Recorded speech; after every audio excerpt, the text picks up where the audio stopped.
अगर आपको समझ में ना आया हो तो हिंदी व्याकरण में तत्सम शब्दों को मैं फिर से समझा देती हूँ कि ये किस प्रकार से बनते हैं।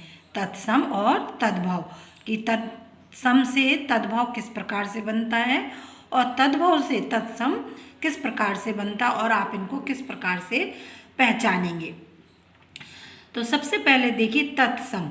तत्सम है दो शब्दों से मिलकर बना है, तत् धन सम।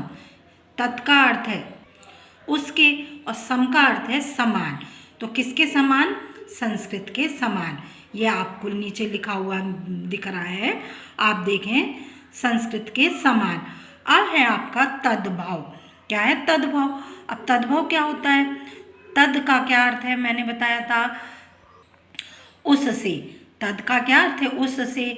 भाव माने क्या है? भाव माने उत्पन्न या होना, मतलब उत्पन्न या होना। तो अब किससे? संस्कृत से परिवर्तित, यानी संस्कृत से बदलकर नया शब्द बनना। अब जैसे उदाहरण देखिए, छा का प्रयोग तत्सम में होता है।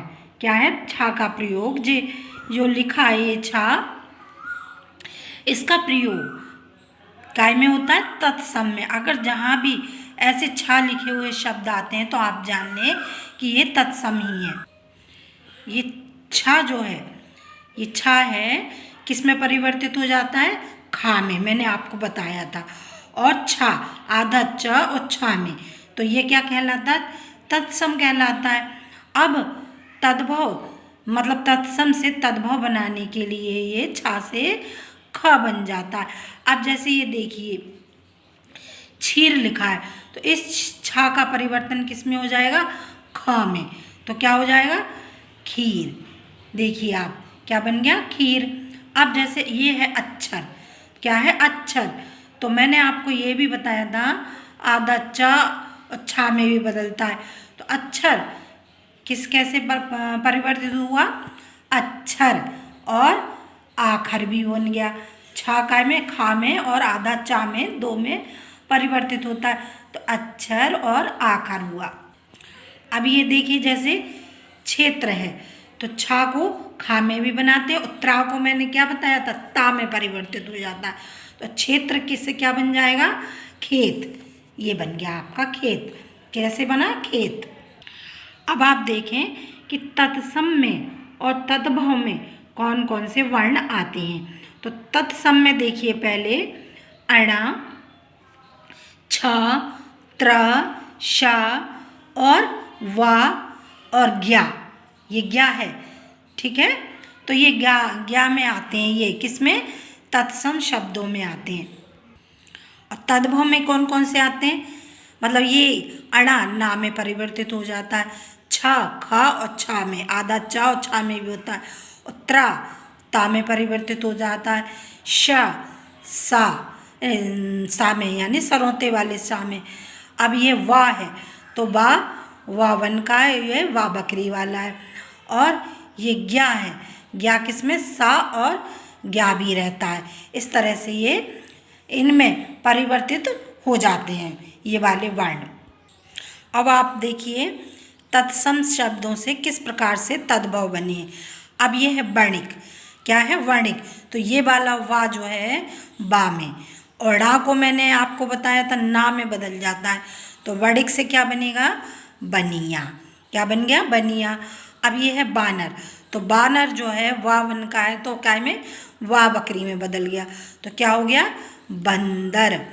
अब ये है विद्युत। तो ये भी वा कैसे बन गया? इस वाले वा में। तो विद्युत से क्या बना? बिजली।